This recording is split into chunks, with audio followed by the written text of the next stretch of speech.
Rafting দুর্ঘটনায় মৃত সেনা জওয়ান। খরস্রোতা তিস্তায় সেনার র্যাফটিং প্রশিক্ষণে বিপত্তি। কালিম্পংয়ে তারখোলায় উল্টে যায় র্যাফটিং বোট উল্টে ভেসে যান এক সেনা জওয়ান। আরো বিস্তারিত জানাবে পার্থ, রয়েছে আমাদের সঙ্গে। পার্থ, অত্যন্ত মর্মান্তিক ঘটনা, কখনই দুর্ঘটনা ঘটলো? দেখো, গতকাল বিকেলে দুর্ঘটনাটি ঘটে। প্রতি বছরের মতো এবারও কিন্তু সেখানে বাগদাং থেকে একেবারে বাংলাদেশ সীমান্ত পর্যন্ত যে রংপুর, সেখানে কিন্তু র্যাফটিং প্রশিক্ষণ চলছিল। একেবারে যেখানে শেষ হবে এই র্যাফটিং প্রশিক্ষণের শেষ পালে, সেখানে কিন্তু তারপরের কাছে একটু সেতুর নিচেই কিন্তু এই একটি র্যাফটিং বোট, সেটা কিন্তু উল্টে যায় নিয়ন্ত্রণ হারিয়ে।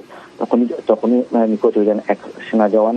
দ্রুত অন্য সেনা জওয়ানরা এবং স্থানীয় উদ্ধারকারী দল, যারা প্রশিক্ষণপ্রাপ্ত র্যাফটিং টিম যারা রয়েছে, তারা সেখানে উদ্ধার কাজে চালায় এবং বেশ কিছুক্ষণ বাদে কিন্তু ওই সেনা জওয়ানের নিথর দেহ তারা উদ্ধার করে এবং তার পরিবার এবং পুলিশের হাতে তুলে দিয়েছে এবং আজ ময়নাতদন্ত করা হবে, এমনটাই কিন্তু আমরা কালিম্পং জেলা পুলিশ সূত্রে জানতে পারছি।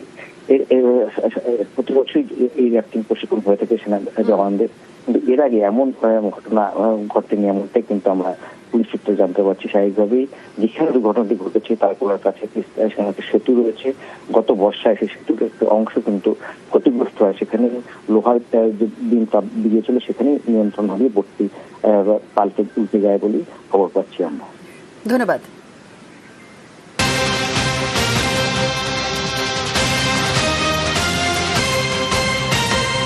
ডোমজুড়ের রাঘবপুরে শিশুকে যৌন নির্যাতন, বহিরাগত শ্রমিকের বিরুদ্ধে অভিযোগ। প্রতিবাদের রাতে বিক্ষোভ স্থানীয়দের। আরো বিস্তারিত জানাবে দেবাশিস, রয়েছে আমাদের সঙ্গে। দেবাশিস, দেখো, মূলত ডোমজুড় থানার অন্তর্গত রাঘবপুর ঝালুয়ার বের এলাকায় সেখানে দীর্ঘদিন ধরে রাস্তা তৈরির কাজ চলছিল। সেখানকার স্থানীয় এক শিশু, সে গতকাল অন্যান্য শিশুদের সঙ্গে যখন খেলছিল, বিকেল 5:30টার সময় এই শ্রমিকদের মধ্যেই কোনো এক শ্রমিকের বিরুদ্ধে অভিযোগ, তাকে সেখান থেকে নিয়ে যায় এবং তার উপরে যৌন নির্যাতন করে। এরপর বাড়িতে এসে যখন কান্নাকাটি করে পুরো বিষয় ঘটনা জানাজানি হতেই প্রাথমিকভাবে চিকিৎসা হয় এবং পরবর্তীকালে পুলিশকে খবর দেওয়া হয়। কিন্তু অভিযুক্ত সেখান থেকে পালিয়ে যায়। ফলে কিন্তু উত্তেজিত হয়ে পড়ে জনতা গতকাল রাতেই ব্যাপকভাবে ভাঙচুর চালায়। রাস্তা তৈরির কাজে ব্যবহৃত যে জেসিবি বা আর্থ মুভার, সেটিকে কিন্তু ভাঙচুর করে পুকুরে ফেলে দেওয়া হয়। এমনকি একটি গাড়িতেও পর্যন্ত আগুন লেগেই দেওয়া হয়েছিল। সেই গাড়ি কিন্তু ইতিমধ্যে উদ্ধার করে নিয়ে গেছে পুলিশ। তবে একাধিক শ্রমিক যারা এই স্থানীয় স্কুলে তারা বসবাস করতেন কাজের জন্য, তাদেরকে ঘিরে বিক্ষোভ দেখানো হয়। কার্যত পুলিশ এবং র্যাব এসে তাদেরকে উদ্ধার করে। তবে অভিযুক্তের খোঁজে কিন্তু এখনো তল্লাশি চলছে।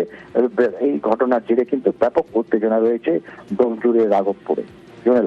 ধন্যবাদ।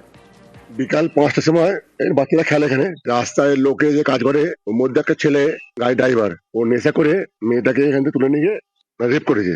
6 বছরের মেয়ে। এর জন্য রাত্রে আমার সব ছিল, পুলিশ এলো, যে কন্ট্রাক্টর, তাকে আনা হয়েছিল। সে বলতে আমি খুঁজে পাইনি ওকে। পুলিশে বলা হলো আপনি খুঁজুন, ওকে আনুন, ধরে আনুন। এই পর্যন্ত কথা হয়েছে। রাত্রে মেয়েটাকে মেডিকেলে নিয়ে গেল, কোনো কাজ হয়নি। শুনুন নাকি এটা আজকে আবার যেতে বলেছে হাওড়ায় এই ঘটনায়। এবার আমরা তদন্ত ঠিক করে করতে যাই, যেন শাস্তি হয়, ওকে ধরে আনা হয়।